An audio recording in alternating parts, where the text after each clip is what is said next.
conceptos. Tiene la palabra el ingeniero Ángel Alberto Martínez Gómez.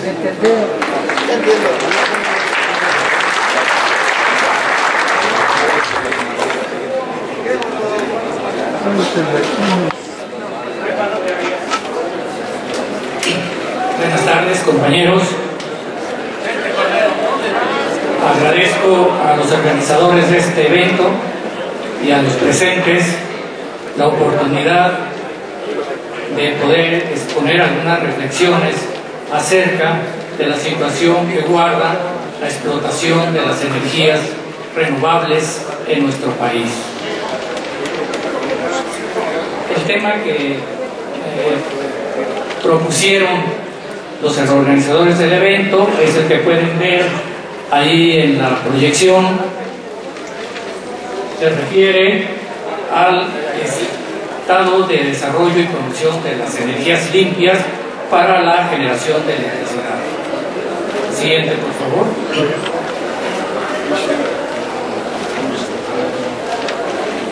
En esta lámina presentamos lo que en el mundo se considera como energías limpias. Muchos de estos conceptos son controvertibles, pero dentro de la actual discusión están en la palestra de la misma. Como energías limpias tenemos las renovables no convencionales, que son la eólica, la solar, en sus dos formas, fotovoltaica y solar, y la mareomotriz. Y tenemos las renovables convencionales, las hidroeléctricas y las geotérmicas, cuya tecnología está muy dominada.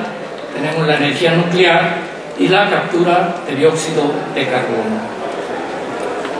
A continuación, en la siguiente lámina presentamos la participación de cada una de estas energías en el contexto mundial. Las hidroeléctricas tienen una participación de 16%, la nuclear de 13%, la eólica de 1.4%, la geotérmica de 0.3%, la solar fotovoltaica de 0.1%, la solar térmica de 0.004 y la mareomotriz de 0.003. En función de lo anterior, observamos que las conocidas como energías renovables no convencionales realmente tienen una participación muy pequeña. Son la eólica con el 1.4 y muy de lejos la solar fotovoltaica con un 0.1%. En función de lo anterior es que me permito enfocar nada más al aspecto de la generación eólica, por ser la que más desarrollo ha tenido en el contexto mundial y también dentro de nuestro país. Como referencia tenemos aquí los países con mayor participación eólica: Estados Unidos 73, le sigue Alemania, España, China, que incluso son datos del 2009, al 2011 ya ha aumentado en forma importante su participación, India, Inglaterra, Francia, Portugal, Dinamarca e Italia. La reflexión primera que podemos hacernos es por qué ese escaso desarrollo de las energías renovables a nivel mundial, si la percepción que tenemos es que son energías muy benéficas para la sociedad.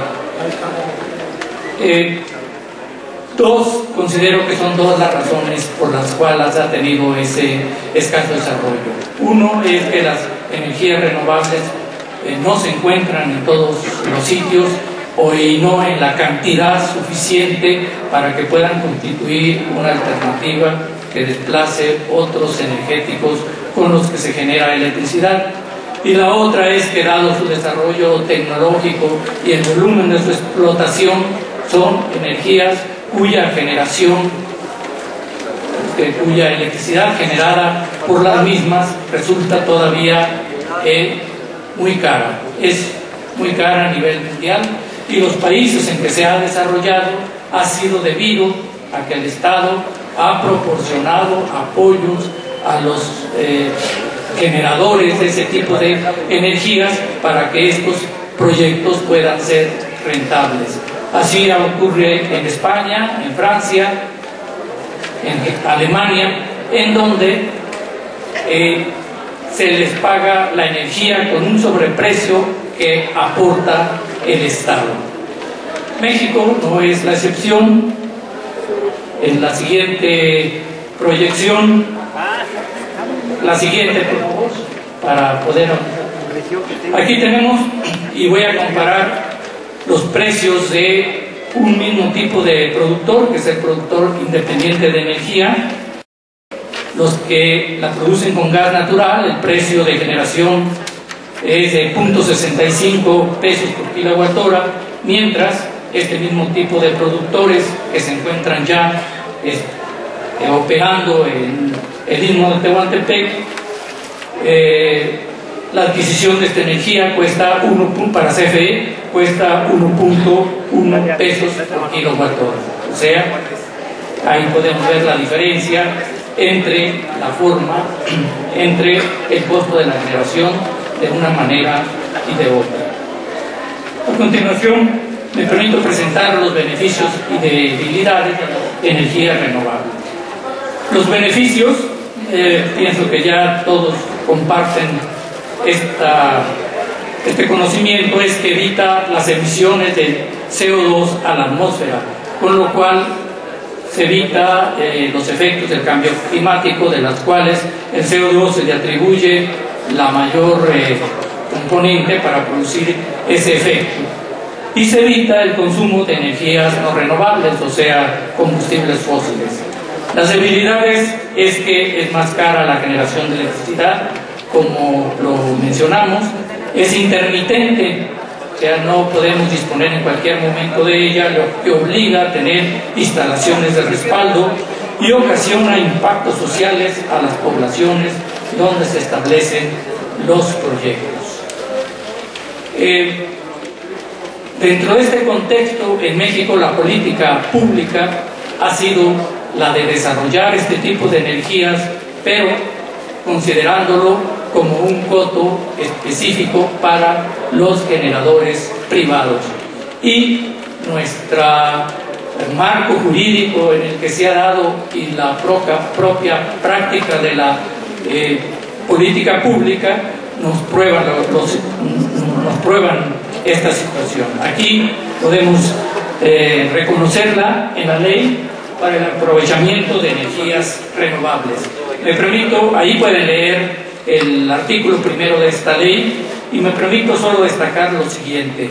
Esta ley tiene por objeto regular el aprovechamiento de fuentes de energías renovables y las tecnologías limpias para generar electricidad con fines distintos a la prestación del servicio público.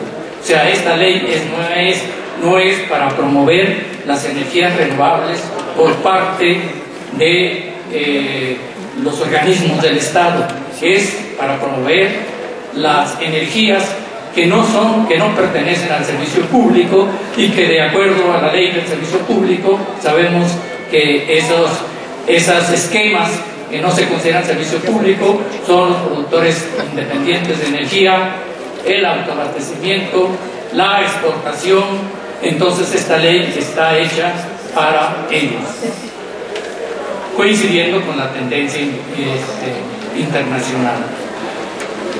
Aquí vemos una serie de los incentivos que se proporcionan a este tipo de generadores de energía renovable.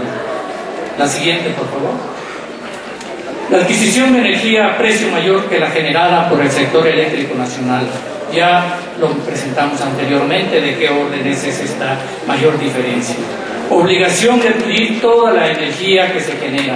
La misma ley que mencionamos de energías renovables tiene disposiciones para obligar a que, en este caso CFE, adquiera toda la energía que generen este tipo de productores. La depreciación de la inversión en un solo ejercicio fiscal. El precio de porteo menor a otros tipos de generación, porque de conocimiento general que los lugares en los que existe este recurso no renovable no coincide con los lugares en los que existen los centros de consumo, por lo tanto hay que transportar la energía hasta del punto de generación al punto de consumo, y eso tiene un precio de porteo que en el caso de las energías renovables, para estimularlas, se reduce. Construcción de infraestructura de transmisión para conectarse a la red eléctrica nacional, igual que lo anterior. Los sitios en donde se genera están alejados generalmente de las redes troncales nacionales, y entonces se construye infraestructura especial. Y sirve de contención a los conflictos sociales. No me voy a extender sobre ese tema, también ustedes ya lo conocen, pero hay sitios en donde ha adquirido particular agudeza, en el istmo de Tehuantepec. Conocen ustedes la situación de los pobladores que se han opuesto incluso a este tipo de proyectos. Particularmente gravedad tiene el proyecto de San Dionisio del Mar, en donde está tomada la presidencia municipal, el proyecto de Unión de Hidalgo, también es un proyecto en que se han agudizado la resistencia para este tipo de proyectos por las afectaciones que tiene, y algo que estaba incluso estaba considerado en el programa, que es la resistencia de los pobladores cercanos al proyecto hidroeléctrico de La Carota. Entonces, en nuestro país tiene esa característica, que el desarrollo de las energías renovables, siendo más caros, requieren de que el Estado proporcione esos incentivos, ese apoyo, pero no para fortalecer el servicio público de energía eléctrica, sino para que generadores privados sean beneficiados con este tipo de explotación. Es conocido que el istmo está ya invadido por empresas españolas que se están dedicando a esta explotación. Para finalizar, pues, la propuesta que nos permitimos plantear es la siguiente. Bueno, es muy importante, sí, estaba omitiéndola, ¿por qué razón? La situación de la penetración de los privados en explotación de la energía eólica en nuestro país. Ahí en ese cuadro observamos que en México en un total tenemos 1.315 megawatts instalados en generación eléctrica. CFE es propietaria de 85 de esos 1.315. Como productor independiente tenemos 510, es decir, hay en el istmo de Tehuantepec 5 proyectos de productores independientes de 102 megawatts cada uno, que generan energía eléctrica con plantas que son de su propiedad y se la venden a Comisión Federal de Electricidad, como ustedes conocen, que es el esquema del productor independiente de energía. Para exportación, en la parte de Baja California Norte, está instalada una empresa con 300 megawatts que genera energía eléctrica con recursos eólicos, pero para exportarla a Estados Unidos. Y también dentro del istmo de Tehuantepec tenemos diseminada una gran cantidad de generadores bajo el esquema de autoabastecimiento que suman 420 megawatts. O sea, el 93% de la energía eólica que se produce en México es propiedad de particulares, son generadores privados, mientras el 6%, únicamente el 6.5% es propiedad estatal. En función de lo anterior, nuestra propuesta es la siguiente, ¿no? Se reconoce carácter estratégico a los beneficios sociales y ambientales por el empleo de las fuentes renovables de energía para generación eléctrica. Si no podemos estar opuestos a que se genere energía, una energía limpia, que no emite contaminación a la atmósfera y que sustituye la generación de combustibles fósiles, aún con las limitaciones que tienen de ser intermitente. Aún con ello, el lapso en que pueda generarse con este tipo de energéticos y aprovecharlo es benéfico para la sociedad, ¿no? En el caso de México, por un propósito noble y meritorio, no debe servir de justificación para profundizar el proceso de privatización del sector eléctrico, como es lo que hemos mostrado con los datos que presentamos, ¿no?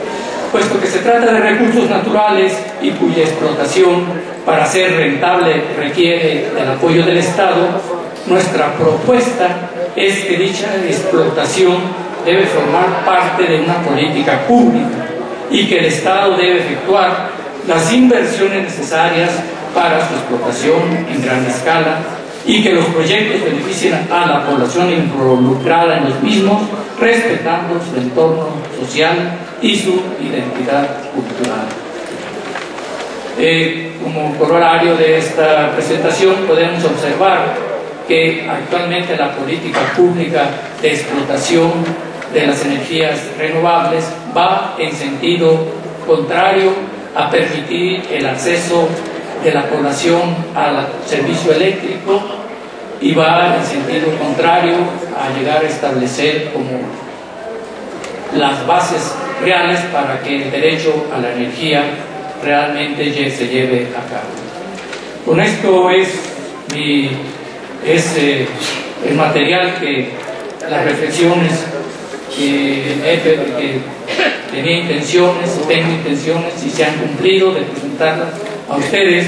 Y antes de retirarme, y en nombre del Comité Nacional de Estudios de la Energía, que es la organización que represento, pertenece al segmento de la población que se ha unido a la condena por ese acto arbitrario, ilegítimo e ilegal de extinción de luz y fuerza del centro, y se ha unido al reconocimiento por la resistencia indoblegada, ejemplar y valerosa de los trabajadores electricistas de luz y fuerza.